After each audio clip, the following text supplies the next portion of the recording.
laging ginagawang pananakot nila Duterte at Roque tungkol po dito sa gera-gera sa China. So, wala po kasi silang tigil no? Itong grupo ni Duterte, kasama tong sila Roque, walang katigil-tigil po talaga. Sila may mga pinapakana na mga kilukilusan. Kung saan kunwari sila yung makabayan, kunwari, nagpapanggap silang makabayan sila, at sinasabi nila na dinadala daw tayo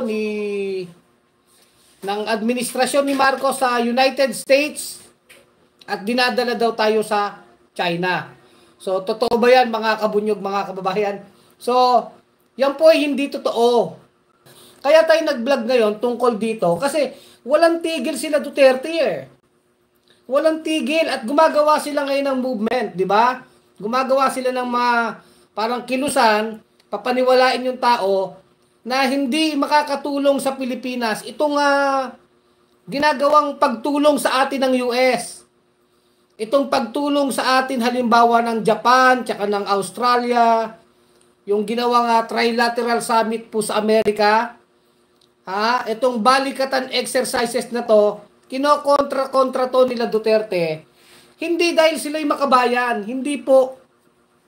Kinokontra nila ito kasi kitang-kita na ang gusto nila Duterte yung propaganda ng China. Talagang papaboran po yung China. Kaya tayo dito, ipinapaliwanag natin ngayon sa mga tao, huwag kayong maniniwala sa propaganda nila Duterte at Roque sapagkat yan po ang propaganda ng China. Lagi nating inuulit-ulit. So, ang sinasabi nila, dahil sa ginagawa daw ng Pilipinas na pagdikit sa United States, tayo daw ang nagsisimula ng gulo. Mali po From the start po talaga, mga kababayan ko, itong China talaga yung nanggugulo. Itong China yung nambabasto sa atin. Itong China, yung hindi marunong sumunod sa international law. At nakakita ng butas ang China from Pinoy, na talagang nilabanan sila, yung Pinoy administration, dinimanda itong China, nanalo na talaga tayo sa kaso, ang liwanag ng panalo natin, sa kaso, sa arbitral ruling, pinaglaban po yan ng Pinoy administration, sinasabi doon, yung 9 dash line na claim ng China dyan sa entire na dagat sa Southeast Asia, wala po yung value, walang validity. Kumbaga, walang historical basis. So, yung 9 dash line ng China ay wala po yung epekto, walang visa. At yun i-invento lang ng China. Yan yung sinasabi sa ruling. Kaya dun sa ruling na yon, sinasabi yung ating exclusive economic zone, yung 200 nautical mile mula sa ating shore, merong sovereign rights ang Pilipinas dyan. Ngayon, ang problema kila Duterte talaga, yung panalo na yan na dapat pinaglaban nila, hindi nila pinaglaban. Kaya ngayon, hindi pa rin, biro nyo hanggang ngayon po mga kababayan ko, hindi tumitigil si Duterte. At ang kanyang mga aso dito, sila Roque, sila Panelo, yung grupo na yan sa SMNI. Yan po yung nagtutulak na dapat ang tao matakot sa China. Kayo po ba natatakot kayo? Pero hindi ibig sabihin kasi, ang gusto kasi nila Duterte ganito, matakot tayo sa China kasi pag pumalag tayo, magkakagera. So ganun yung gusto nila na isipin ng Pilipino.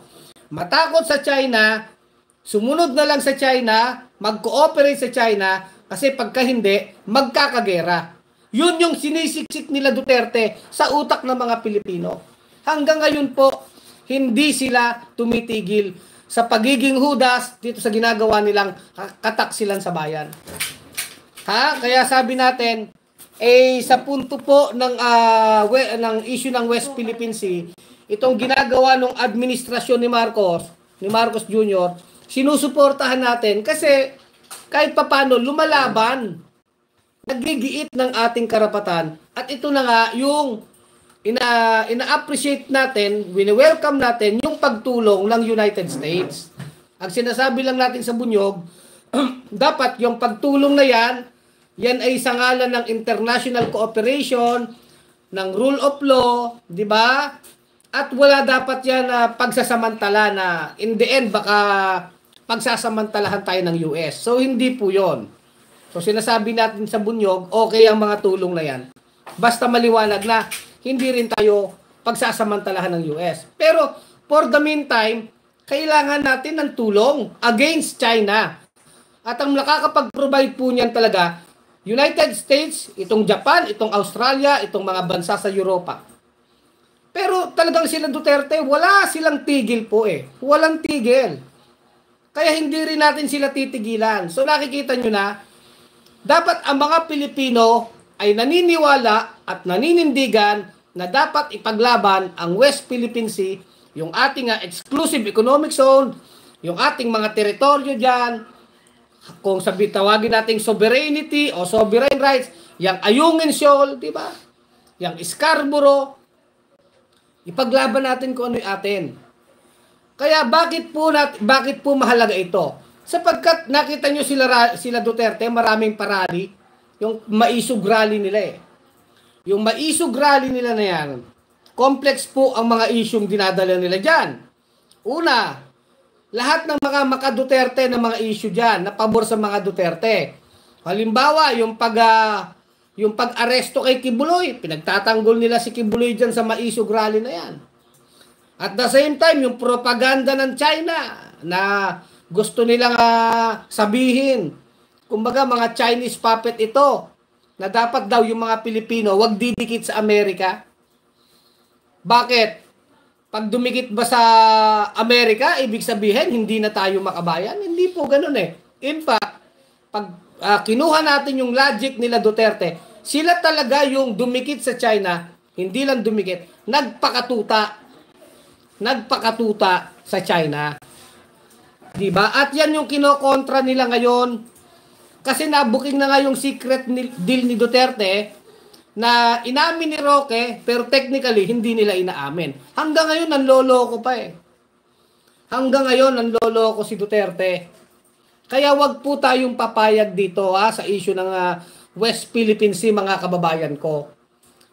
Let's tayo dito, magkaisa tayo kasi ang laki po ng ginagawa nila ngayon na talagang sinasabi nila, tinatakot ang tao pag daw yung ginagawa natin magkakagera. Hindi po yan totoo. Malayo po sa katotohanan na magkakagera sapagkat napaka-complex po niyan. Kahit yung mga negosyanteng inchik, yung mamamayang inchik, hindi yan papayag ng gera. Maraming madadamay, lalo sa punto po ng ekonomiya at negosyo. Pero yan yung narrative na gusto nila Duterte na paniwalaan ng mga Pilipino para ang ating mga pulisiya gusto nila Duterte, China lang lagi ang kausap natin, walang ibang kasali. Yan ang formula din ng China na inaangal nila. Dapat daw nire-resolve itong West Philippine Sea issue na ang nag-uusap lang ay kung Pilipinas at China, dalawa lang tayo. Ang gusto ng China, bilateral, dalawa lang. Pero hindi Pag bilateral yan, alam natin, dominahin tayo ng China. Ang gusto ng Pilipinas ngayon, multilateral solution. Ibig sabihin, isali na natin ng ibang bansa dito. Kasi ang usapin na dito, hindi na lang yung claim natin, kundi yung pag-iral ng international law. Yung rules-based na patakaran. Dapat nakaangkla sa patakaran, sa rules. Which is, yan yung mga rules na yan, yung mga international agreement na yan, yan yung ayaw ng China. Bakit tayo nagbablog ng ganito araw-araw? Kasi hindi tumitigil sila Duterte, hindi tumitigil sila Roque ng pananakot sa mga Pilipino. So ang nananakot sa mga Pilipino, para ang mga Pilipino maging duwag na lang, ay itong grupo ni Duterte, nila Roque, na kitang-kitang mga tuta ng China. Yan po lagi ang isipin natin. Anything na nananakot, gera. Huwag po tayong maniniwala dyan. Madami na pong paliwanag dyan. Sila Justice Carpio, yung mga expert. Ang gera ay hindi po yan. Bakit? Kung maggegera, itong balikatan exercise, palulubugin ba yan ng China? Yung mga barko dyan? Hindi po nila gagawin yan. Hindi nila yan gagawin. Anything na magti-trigger po ng 1951 Mutual Defense Treaty, hindi po yan gagawin ng China. Malaki po ang nakataya dito. Hindi lamang po dyan sa teritoryo sa West Philippine Sea, kung hindi sa ekonomiya ng buong mundo. Madaming madadamay, di ba? Ha? Kawing-kawing po, dikit-dikit, kawing-kawin, complex po ang mga kontrata, ang mga economic relationship ng mga bansa. Hindi po yan ganun kasimple, no? Oh. Kaya tayo, tuloy-tuloy lang tayo mga kabunyog, mga kababayan, ano? Lagi tayong nananawagan, ha? Mahalin natin ang Pilipinas. Huwag kayong maniniwala kay Duterte, huwag kayong maniniwala kay Roque, kasi ang ginagawa nila ay propaganda ng China. Huwag tayong maniniwala dyan. Napatunayan na yan. Ha? Nabuking na nga rin ng administrasyon ni Marcos itong secret deal ni Duterte na hindi natin alam kung verbal ba yan o kung may nakasulat dyan. Kasi ayaw dyan naman sa Senado, ito namang sila Amy Marcos, ayaw naman ipatawag sila Duterte at Roque para liwanagin yan. Ha? Ayaw imbestigahan ng mga senador na mga Duterte itong secret deal na ito. At yan na nga, makikita natin kahit sa senador, maraming maka-China ng mga senador, sila Robin Padilla, sila Bato, basta yung mga maka-Duterte, sila Amy, makikita natin, pagdating sa China, napakaduwag nila. Napakaduwag po nila. Kaya yan, nakakalungkot po yan mga kabunyog, mga kababayan, pero ito nakikita natin, matindi ang laban, kasi sa mga darating na araw, titindi po ang propaganda ng China. At ngayon pa lang, ginagapang na tayo. Ginagapang na po tayo ng propaganda ng China. Pinapakalat nila yung gera na yan. Na hindi na malayo po yan sa katotohanan. Bakit binomba po tayo ng water cannon? Talagang di ba napakabarumbado ng China. Binomba tayo ng water cannon. Philippine Coast Guard. Kasi alam nila, civilian vessel yan. Pag civilian vessel yan, under po yan ng Department of Transportation. Pero kapag ang tinira nila ay military vessel o military aircraft natin, anything na military facilities, ibang usapan yan. Matitrigger po ang 1951 Mutual Defense Treaty. Kaya hindi nila magalaw-galaw dun yung BRP Sierra Madre. Kasi yung BRP Sierra Madre ay isang military vessel, mga kabunyog, mga kababayan. Diba? Kaya nga itong Judas na si Roque, gusto niyang gawing ano na yan decommission. Ibig sabihin, i-declare na yung BRP Sierra Madre sa Ayungin Shoal ay hindi na military vessel. O di pag hindi naman na yun na military vessel, aatakihin yun ng China. So lusot. Pero hanggat military vessel yan, hindi po yan aatakihin ng China dahil matitrigger ang Mutual Defense Treaty natin sa US.